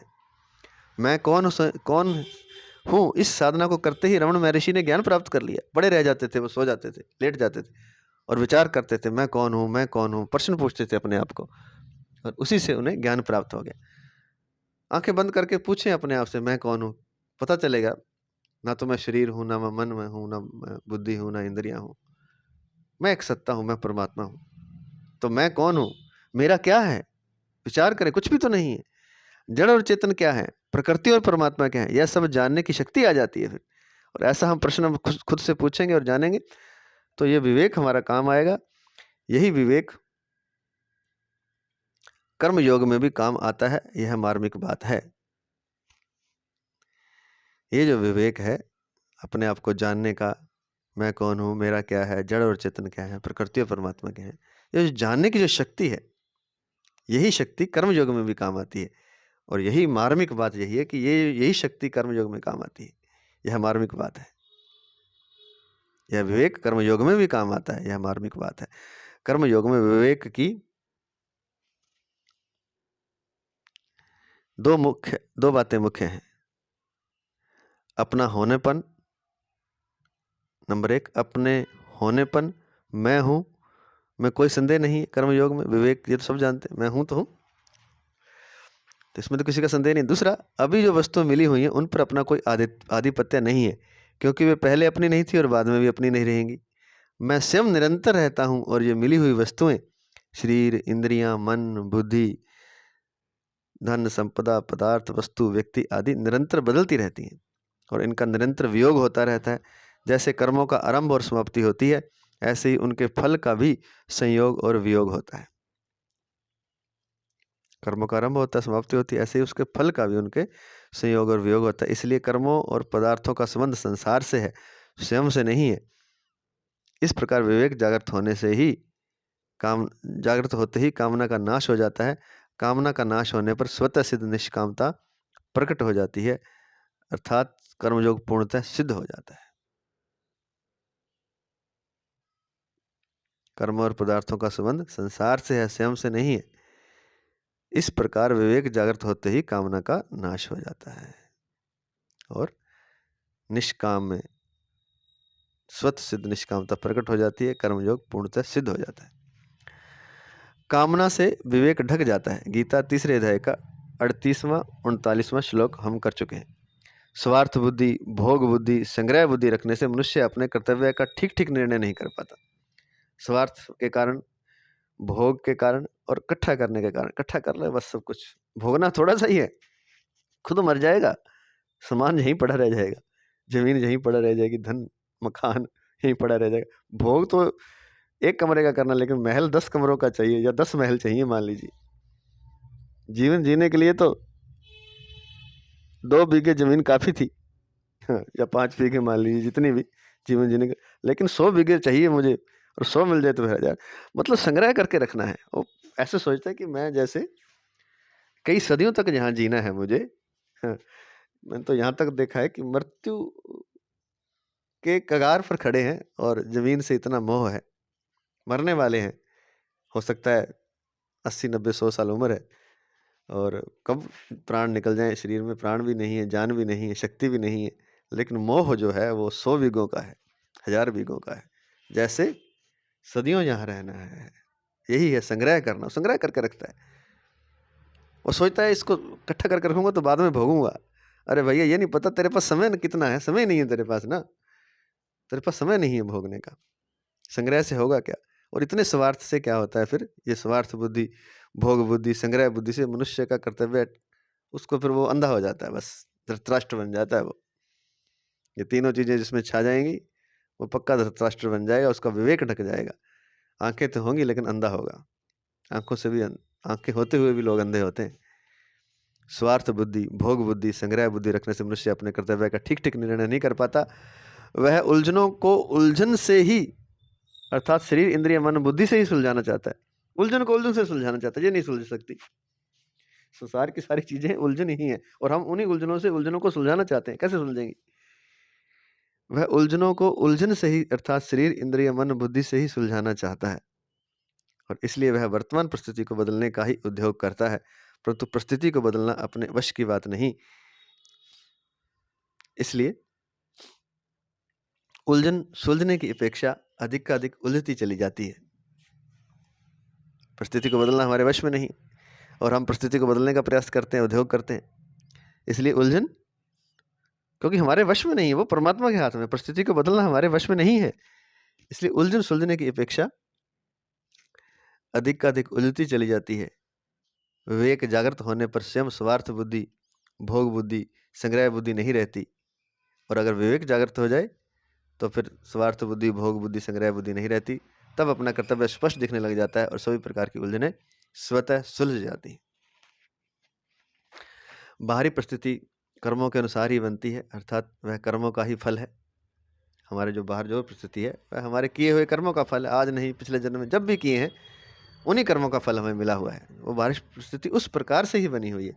इसलिए अभी वह एकदम से नहीं बदल सकती। हम अच्छे कर्म करेंगे तभी वह बदलेगी, अगर बदलेगी भी तो। लेकिन हम उसको अपने कर्म से तुरंत बदलना चाहते हैं। इसलिए लिखा है कि परिस्थिति को बदलना अपने वश की बात नहीं। तो बाहरी परिस्थिति कर्मों के अनुसार ही बनती है, अर्थात वह कर्मों का ही फल है। धनवत्ता, निर्धनता, निंदा, स्तुति, आदर, निरादर, यश, अपयश, लाभ, हानि, जन्म, मरण, स्वस्थता, रुग्णता आदि सब परिस्थितियां कर्मों के अधीन है। दोबारा से सुन लें। धनवत्ता, निर्धनता, निंदा, स्तुति, आदर, निरादर, यश, अपयश, लाभ, हानि, जन्म, मरण, स्वस्थता, रुग्णता आदि सभी परिस्थितियां कर्मों के अधीन हैं। स्टार लगा के दिया है नीचे, रामचरितमानस के 2 में 171 में दिया है। सुनो भरत भावी प्रबल, बिलख कहु मुनिनाथ, हानि लाभ जीवन मरण, जस अपजस विधि हाथ।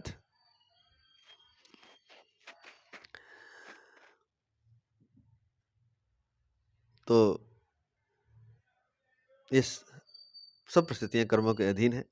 शुभ और अशुभ कर्मों के फलस्वरूप में अनुकूल और प्रतिकूल परिस्थिति सामने आती रहती है, परंतु उस परिस्थिति से संबंध जोड़कर उसे अपनी मानकर सुखी दुखी होना मूर्खता है।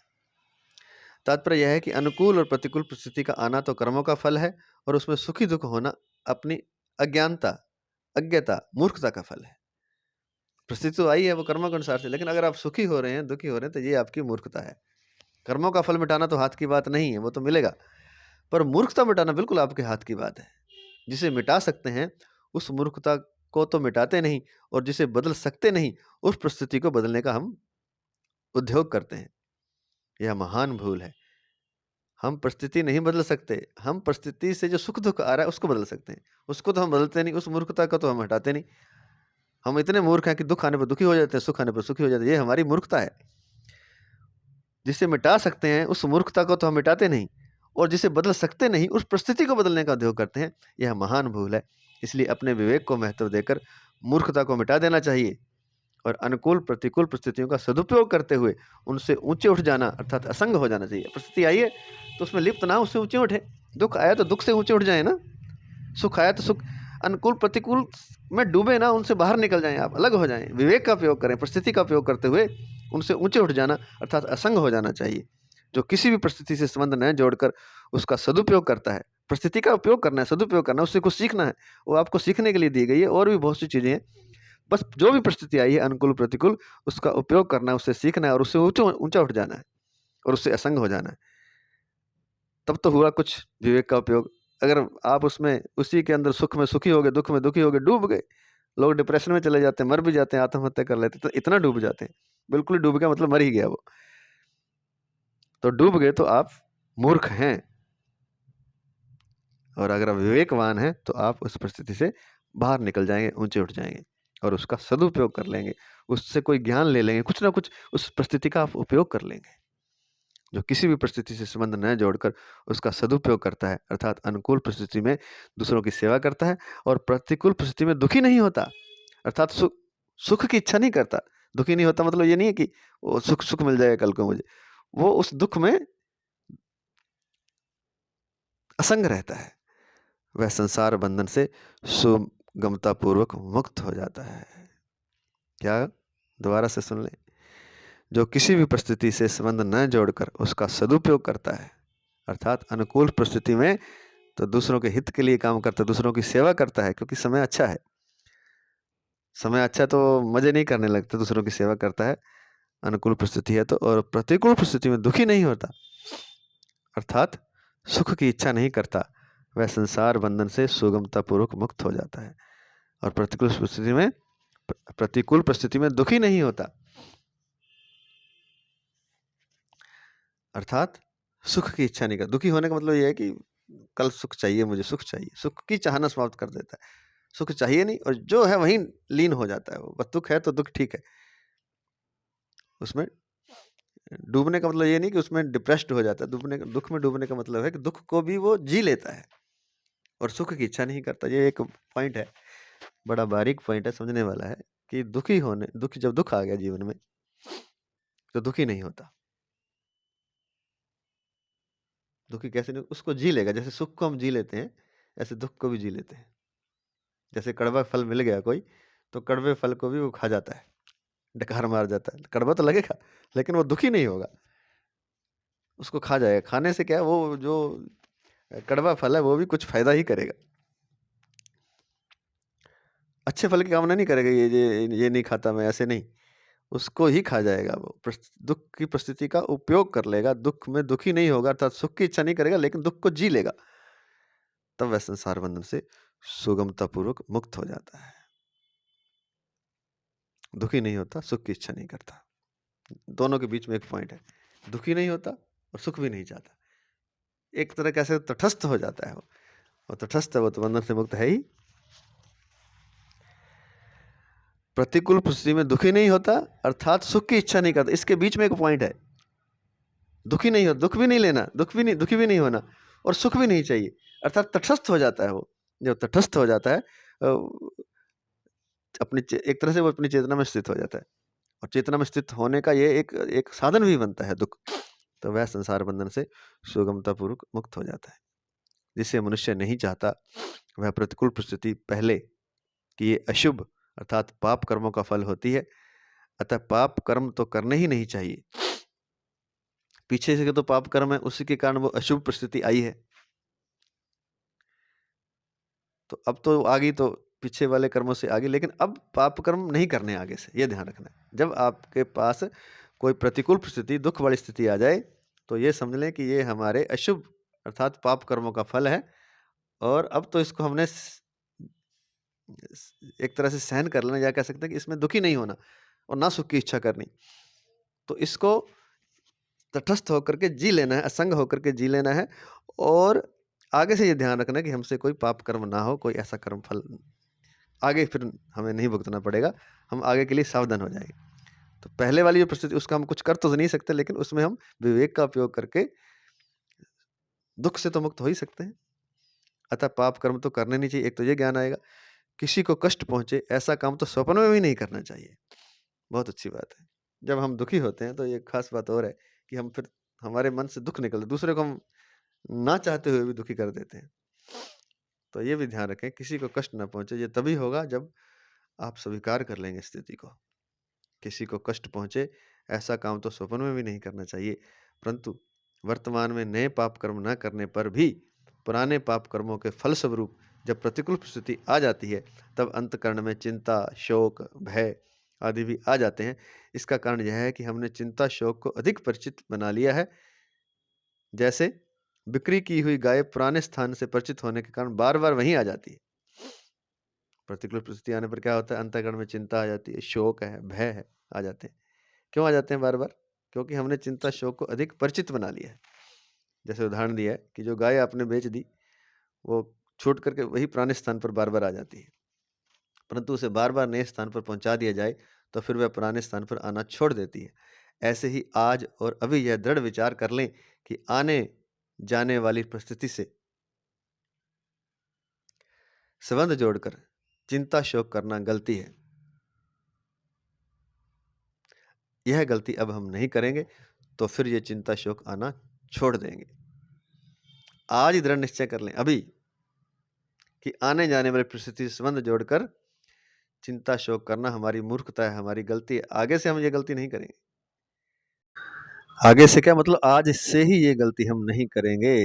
सुख दुख के साथ, परिस्थिति के साथ अपना संबंध जोड़कर हम चिंता, शोक, सुख दुख नहीं मनाएंगे, हम असंग हो जाएंगे। तो ये चिंता, शोक फिर आना छोड़ देंगे। विवेक की पूर्ण जागृति न होने पर भी कर्मयोगी में एक निश्चयात्मिका बुद्धि रहती है कि जो अपना नहीं है उससे संबंध विच्छेद करना है और संसारिक सुखों को न भोगकर केवल सेवा करनी है।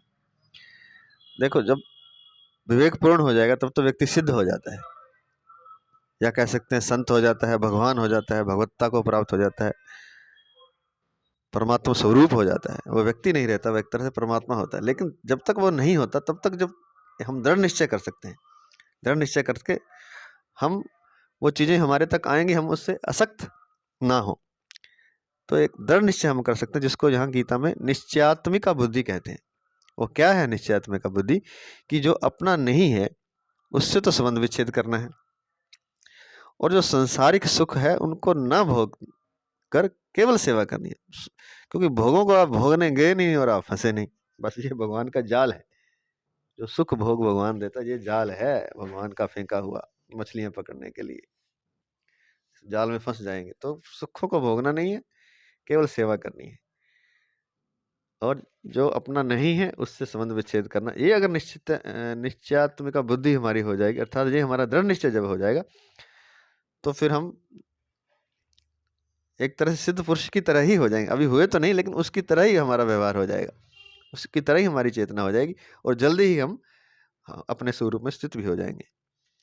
इस निश्चयात्मिका बुद्धि के कारण उसके अंतःकरण में संसारिक सुखों का महत्व नहीं रहता। और निश्चय कर लेगा तो फिर संसारिक सुख तो भोगेगा नहीं, तभी नहीं भोगेगा जब उसका महत्व नहीं रहेगा। पहले तो समझेगा ना कि ये सुख दुख जो है, ये मेरे को जो भोग हैं, जो मेरे को संसारिक सुख हैं, ये अंत में दुख देते हैं। जब ये इस समझ कर उसको वो त्याग देगा और सुख मिलने पर भी दूसरों की सेवा ही करेगा, उसका भोग नहीं करेगा, तो ऐसा करने से, ऐसा निश्चयात्मिका बुद्धि के कारण, दृढ़ निश्चय के कारण उसके अंतःकरण में संसारिक सुखों का महत्व नहीं रहता।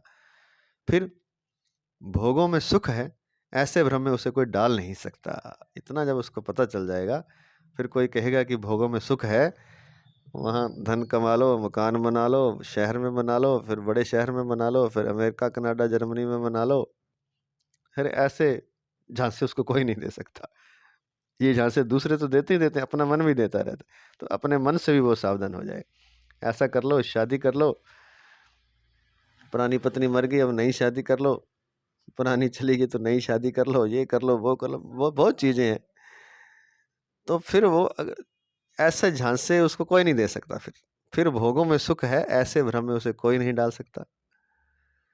अतः इस एक निश्चय को अटल रखने से ही उसका कल्याण हो जाता है। क्या अटल निश्चय है? कि अपना नहीं है उससे संबंध विच्छेद करना है, और संसारिक सुखों को ना भोग कर, कुछ सुख नहीं भोगना मैंने। क्यों नहीं भोगना भाई? जो सुख मिल रहा है तो भोगे क्यों ना? क्योंकि वो सुख दुख दुख आया है सुख के रूप में। वो आया तो दुख है, लेकिन सुख का लवादा ओढ़कर आया है, सुख के कपड़े पहन के आया है वो दुखी, इसलिए नहीं भोगना। संसारिक सुख को न भोग कर केवल सेवा करनी है। क्यों नहीं भोगना? क्योंकि वो सुख के रूप में दुख आया है। वो दिख तो सुख रहा है, लेकिन जैसे ही भोगने जाएंगे तो दुख बन जाएगा। वो कोई भी चीज है, वस्तु, व्यक्ति पर, सब ऐसे ही है। तो ये दृढ़ निश्चय अगर कोई कर ले कि जो अपना नहीं है उससे संबंध विच्छेद करना है, और संसारिक भोगों को न भोगकर केवल सेवा करनी है, इस निश्चयात्मक बुद्धि के कारण उसके अंतःकरण में संसारिक सुखों का महत्व नहीं रहता। फिर भोगों में सुख है ऐसे भ्रम में उसे कोई डाल नहीं सकता, उसका अपना मन भी नहीं डाल सकता। अतः इस एक निश्चय को अटल रखने से ही उसका कल्याण हो जाता है। सत्संग स्वाध्याय से ऐसी निश्चयात्मिका बुद्धि को बल मिलता है। अतः हर एक साधक को कम से कम ऐसा कल्याणकारी निश्चय अवश्य ही बना लेना चाहिए। ऐसा निश्चय बनाने में सब स्वाधीन है, सब बना सकते हैं, सब स्वतंत्र हैं, कोई पराधीन नहीं है। ऐसा निश्चय करने में कोई नहीं रोक रहा आपको। अपने मन से तो निश्चय करना है, कोई नहीं रोक रहा। आप स्वाधीन है, अपराधीन नहीं है, स्वतंत्र हैं आप। इसमें किसी की किंचित भी सहायता की आवश्यकता नहीं है, क्योंकि इसमें स्वयं हम बलवान हैं, हम स्वयं ही ये निश्चय कर सकते हैं। किसी की सहायता की आवश्यकता नहीं है। सत्संग वगैरह इसलिए किया जाता है, सत्संग स्वाध्याय, कि हमको ये बल मिलता रहता है बार बार। तो इसलिए सत्संग स्वाध्याय से ऐसी निश्चयात्मक बुद्धि को बल मिलता है। अतः हर एक साधक को कम से कम ऐसा कल्याणकारी निश्चय अवश्य कर लेना चाहिए कि जो अपना नहीं है उससे संबंध विच्छेद करना है, और अपना यहाँ कुछ भी नहीं है, और जो कुछ है उसको दूसरों की सेवा में लगाना है। संसारिक सुख को नहीं भोगना है, संसारिक सुख को ना भोगकर केवल सेवा करनी है। भोगने जाएंगे तो हम फंस जाएंगे, क्योंकि जो सुख दिख रहा है वो भयंकर दुख है, जो सुंदरता दिख रही है वो भयंकर कुरूपता है। कुरूपता चेहरे की थोड़ी होती है। कुरूपता, चेहरा तो हो सकता है सुंदर, लेकिन जो भीतर मन की कुरूपता है, वो सुंदर चेहरे के पीछे आप चले गए और आपने कुछ शादी कर लिया, संबंध बना लिया, तो वो जो मन की कुरूपता है वो निकलेगी ही, कहीं ना कहीं से कुछ ना कुछ तो होएगा। क्योंकि जो सुख है वो दुख का ही रूप है, तो कुछ ना कुछ गड़बड़ होएगी। तो चेहरे की सुंदरता से मन की कुरूपता बड़ी भयंकर हो जाती है, और कभी कभी वो व्यक्ति का नाश भी कर देती है। एक उदाहरण दिया है हमने। तो सुंदर चेहरे पर भी ना जाएं, कहीं भी ना फंसे। कहने का तात्पर्य ये है, जहाँ भी हम फंसेंगे किसी भी मन की सोच में, जो मन हमें कह देता है कि ऐसा कर लो सुख मिलेगा, तो हम दुख में ही फंसेंगे। और ऐसा कोई दृढ़ निश्चय कर ले, ऐसी निश्चयात्मिका बुद्धि कर ले, तो उसका कल्याण अवश्य हो जाएगा। और प्रत्येक साधक को महाराज जी कहते हैं कि ऐसा कल्याणकारी निश्चय अवश्य कर लेना चाहिए कि जो अपना नहीं है उससे संबंध विच्छेद करना है और सांसारिक सुखों को न भोग कर केवल सेवा करनी है। ऐसा निश्चय बनाने में स्व स्वाधीन है, कोई पराधीन नहीं है। इसमें किसी की किंचित भी सहायता की आवश्यकता नहीं है, क्योंकि इसमें स्वयं ही बलवान है, हम स्वयं ही बलवान हैं। आज इतना ही। जय श्री कृष्ण, जय श्री कृष्ण, जय श्री कृष्ण।